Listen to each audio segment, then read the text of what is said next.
Welcome back to the Movie Marathon Men. I'm Owen Garner. And I'm Luke Carr. And we watch movies that make us go, Today we are back for another one of our weekly rundowns. We'll be giving you reviews, news, and previews.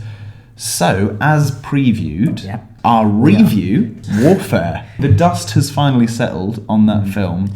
So what are your opinions on it now? Well, they're broadly positive. On the acts depicted. Luke Carr, pro-war. Notoriously pro-war. We said it would be an experience. We said it would be harrowing. And it was. Yeah. I did ask for jokes, actually. And the first 20 minutes... You did? You got about 3 or 4. Yeah, and as it went through, there were moments of levity.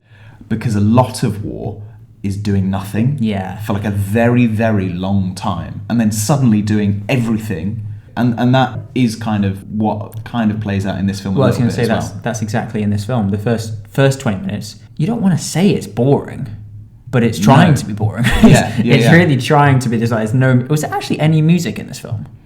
Yes, there was at the start. Well, okay, it opens with the music video. Was there a soundtrack in this film? I don't think there was at all. No. So you get the quiet and you get the loud, really contrasted. And the sound design was very specific. Yeah. There's a lot of kind of tinnitus in this film through just what is going on. It's all in real time, pretty much. There's basically 3 scenes. The setup is simple and the delivery is incredible. Yeah.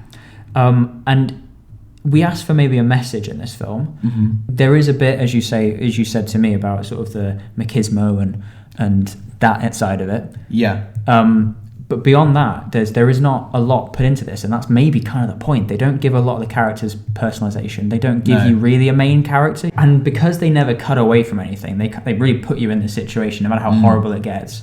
It's a bit with an explosion or something, and normally films have that ringing in the ear for like 10 seconds, then it settled down, and then you go about your business. Whereas this had a full 5-10 minute scene, however long it was, where it's all muffled, it's all ringing around, and it forces you to sit through those hard bits. It doesn't cut away to anything. No, and it sort of means that you feel like a character. You feel like you're there, you feel like you're experiencing it. It doesn't give you someone else to kind of live vicariously through. You're just kind of staring at it, not able to help, kind of like the characters are. I just said that and then corrected myself in my head. You do cut away every now and then to the bird's eye view. Yes. The kind of eye in the sky that they have, and how unfeeling that is tells you really quite something.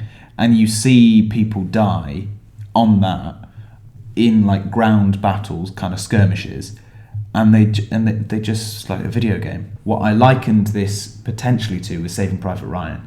I said I don't want to see just 20 straight minutes of young men being killed, because that's a bad thing, and I'm aware that that's a bad thing. Whereas this showed the event, but how they handled the event. Yeah. There were ways in which they were able to react to it. There were different kind of choices, whereas the D-Day landing, there's only one reaction, and that's absolute fear. Yeah. Whereas this, somebody would be gravely injured, and somebody else would come in and be like, I don't care. And you were like, whoa. Yeah. Well, it's I've spent 20 minutes with this guy in agony. Yeah. What do you mean you don't care? No, yeah, and they made no one a hero. No one had their big moment. Yeah. Obviously, people did things better and things worse. Yeah. But there was not a narrative structure. It really was just this thing went horribly wrong. Yeah. Here it is, and sit in it for an hour and 10 minutes. Yeah. No breaks, and then it's over. Yeah. I would recommend going to see it in the cinema because it was amazing. Maybe not for a first date, as the people behind us were. Yeah. It's odd. Whereas we were on our 50th date. We were in our loveless marriage. But yeah, it was incredible. It was. Let's move on to some news. Well, I've got 2 other reviews. Oh, you've got 2 other reviews? I've seen 2 films today. Oh, have you? I've been working today. I've slaved to bring you these reviews. Havoc. Oh yeah, with Tom Hardy? Yep. I say new, it was a week and a half ago. But Tom Hardy, it's Gareth Edwards. You mean the one from The Raid, not the one who did The Creator and Rogue One? No, yes, I mean the Raid one. It would be useful if you knew their name because you've watched their film today. Gareth did a great job. Gareth E, as I call him. Yeah. Actually, I don't know if he did do a great job. It's it's a really standard action film. the setting is kind of like cyberpunky without any of the sci-fi stuff. Like it's that sort of rainy kind of, it's slightly surreal. It's a really gritty kind of like Gotham in the Batman sort of a city. Like I don't think they ever say which city it is. Right. Everyone's like corrupt. Like Tom Hardy's not a good guy in it, and it's not. He doesn't even get redeemed in it. Like he's just bad. Timothy Olyphant's bad. There's other villains that are bad. They're all kind of just cops that are a bit bent. The action is good, but there are only really like 2 or 3 action set pieces. They do last like 15 minutes. But the story outside of that is a very standard story. It feels a bit like a video game at times. The CGI is a bit over the top in a weird way. Like they CGI all the cars. Like, no, there are no car stunts. They're just all CGI cars. Right. So they move like way too fast. Yeah. It feels like you're in a video game cutscene. And also this film was finished in 2021 and it's taken 4 years to release. So a bit of a weird one.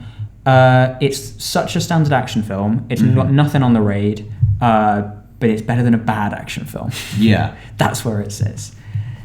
And then I saw, immediately afterwards, not 2 minutes after that finished, I watched another Simple Favour. Have you watched A Simple Favour? No. Brilliant. So one of my questions going in was, did you need to see the first one? To our viewers, do you need to see A Simple Favour? The answer is yes. Plot points are integral. The compound of that, of another, of like the thing that you know, here is another. What I will say is, though, it's tonally all over the place. They have such serious events in this film, and they'll like laugh it off and like have martinis like as it's happening, and then something else will happen, and they'll be like serious and dour music. Yeah. And then there's comic relief immediately afterwards. Someone like gets killed who's been a comic relief character throughout this film. It's like people die in this film. It's Paul Feig, Paul right? Feig, yeah. So Bridesmaids, Spy, I think, yeah, and Ghostbusters 2016 as well, I think. Yeah. But yeah, it's like horrible things are happening. Like so much destruction, and you're supposed to care about these people until they die. At which point it's, guess he slipped in the shower, and then like that's sort of it. Okay. I found out halfway through this film that a key plot point in the last one revolves around incest. Right. And boy, was I surprised when a key plot point in this one revolves around a different bit of incest. A different bit of incest. Questions start being asked. Yeah, this was a weird film. Watch the first one if you plan on watching this one, because you won't know what's going on an hour in, and you will have to go on Wikipedia and read the plot summary of one. I think you are probably the only person in the world who's only watched the second one. Well, I hope that remains the case, and this public service announcement I'm doing right now will rectify that. Don't worry though, guys. Simple Favour stands. It sets up a third one. Oh, does it? It's not a post-credit scene because they didn't have the trust that anyone on a streaming service would sit around to finish the credits. Are they going to call it Yet Another? Yet Another Favour. Use your best judgment on this one. Right. Watch it if you want, but know what you've let yourself in for. Your news. Let's move on to some news. So I've just got like a bunch of different kind of headlines.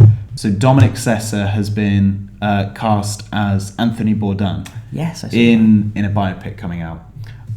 It's great. Dominic Sessa, breakout star from one of our favourite films. It was absolutely fantastic. Yeah. Antonio Banderas is in another role in that film, but that's being kept under wraps, apparently. I don't think it's being kept under wraps. I just don't think they've said what it is yet. I don't think it's like. So they've got Dominic Sessa as a young Anthony Bourdain, and they've got and Antonio Banderas as Superman. Yeah. Like what would you mean it's being kept under wraps? Squid Game season 3 has its trailer out, so that is the third and final season. Maybe if it does super well, as season 2 did, it will probably get some kind of spin-off. People are getting excited for that. Me included. Yeah. You've watched 1 and 2? I watched 1 and 2. I dragged my heels a little bit to watch 2 because I thought, I don't know, I think maybe the moment's passed. But I watched it and it's great. Right. And it's basically half a season. It just...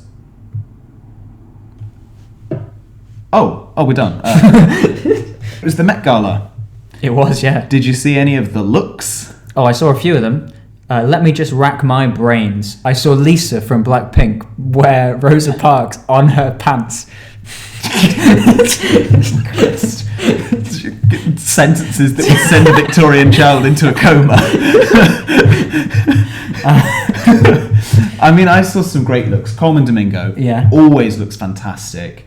Who did he have on his pants? By pants, do you mean like the Americanism of pants? No, Or do it you was mean like actual underwear. pants? Oh, right. The other looks that I really liked, Lupita Nyong'o, thought hers was great, and Demi Moore had a great look. It looked quite like 60s, I felt, but like in a retro-futurist way. It had this bit of architecture to it, which is great. Spike Lee is working with Denzel again for an A24 movie that is a kind of retelling of Akira Kurosawa's classic, The High and Low. Yeah. So that is thrilling. I love Spike Lee, and I hadn't seen any Denzel Washington film apart from The Pelican Brief, which I saw years and years ago, until I saw Gladiator 2. And nothing against Denzel, I just had happened to have not seen any of his movies. Spike Lee had been one that I'd been coming around to more recently. I started seeing them in the cinema and stuff like that around like Black Klansman. So I'm thrilled by that. That's very exciting. In A24, we watched basically all of their stuff. There was a teaser released, it looks great. I don't know if you saw that yet. Of course, the last time he adapted, I think, an Asian language sort of film into an American audience was Old Boy. With Josh Brolin. With Josh Brolin. Famously not quite as good as the original there. So let's just hope this one's a bit better. Yeah. But it looked good in that trailer. Ironheart, which you spoke about when we were giving our Thunderbolts review, Dominic Thorne has said that Robert Downey Jr. has given her the thumbs up. So, he feels like his legacy is safe with her. Obviously, this is one that they've had kind of in the can for a while, so you start to worry. But the bits of trailer that I've seen here and there look really good. There was a new exclusive photo. It looked great. Like, I think the suits look really good.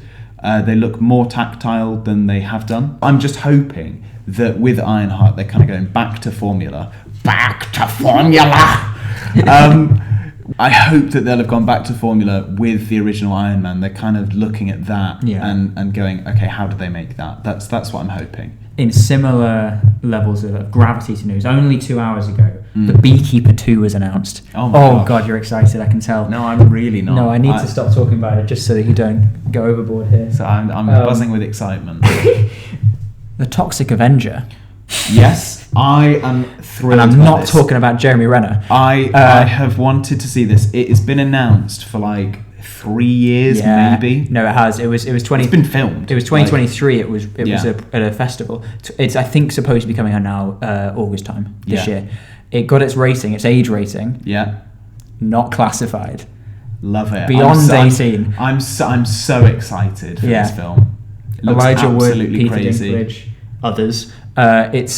It might be good, but it's going to be something. But it comes out in August. No age rating, as in it has the highest age rating, not a 1-year-old can see it. Let's go on to our preview here. Mission Impossible, The Final Reckoning. We are starting our watch through to get ready to give you a Saga Wars. We're back to the old favourite for us. I'm excited. I've only seen 4 of them, so the back end of that series is going to be new to me, so I will enjoy that. I've only seen 4, as in the 4th one.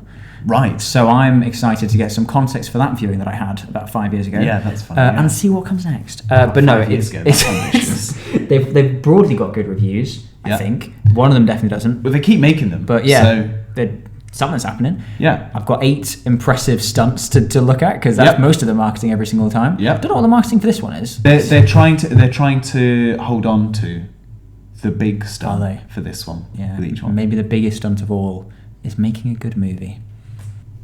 But beyond that, we've got some stunts that went horribly wrong. It's Final Destination. No. Everybody on those films worked painstakingly to make sure that everyone was safe. Well, I've not heard of many of those actors since. They actually died. Is it a reboot? Is it just a continuation? No. It's a sort of legacy sequel. Yeah. So it's Final Destination Bloodlines. Yeah. So I think that they're doing a sort of fated narrative with this. But that has always been part of this world. There's been a sort of supernatural element, the maybe embodiment of death itself. I can't remember if the guy who's the Candyman, the actor who passed away recently, is in this. I think he is, because I think that was a lot. Maybe of it was his final performance. We both watched all of them. Yeah, but genuinely really enjoyed them. So yeah, they're good fun. They're not too disgusting and horrible if that's what you're scared about. They're good, like low-level horror. Yeah, and they're mostly they're just a bit silly. Yeah, they're sleepover movies. That's what they are. Yeah, And there's one more film I want to preview very quickly because I know you'll be excited about it. Go on. The Surfer. Yeah, Nicolas Cage. So that's come out here now. That was at Cannes, last year? Yeah. Year before, maybe. Looks great. I am keen for us to go see it. Yeah. I think it'd be great. At the independent cinema that we go to, they've got a load of like cards, I think, on the at the till. So clearly it's being pushed in independent cinemas in a bigger way, which is great to see. Like a kind of, okay, we've got a big name, so we're going to be able to push our film a lot more. Because there was some really good kind of indie movies that go a little bit under the wayside. I didn't really see anyone talk about The Last Showgirl with Pamela Anderson. It's now being talked about because it's coming to Mubi, or it's on Mubi now. I thought it was being talked about just because you reviewed it on Letterboxd. Yeah, maybe. You've amassed a massive following. I have amassed a massive following of you and a few other people. 12 loyal fans, like Jesus. Well, there we are. Yeah. We've gone from war to godly aspirations. That is all that we have to say for this week, I'm pretty sure. But we will be back next week with another weekly rundown. But to not miss anything that we're doing here on the channel, the best way is to like this video and to subscribe to get every update from us, the Movie Marathon Men. But until next time, goodbye.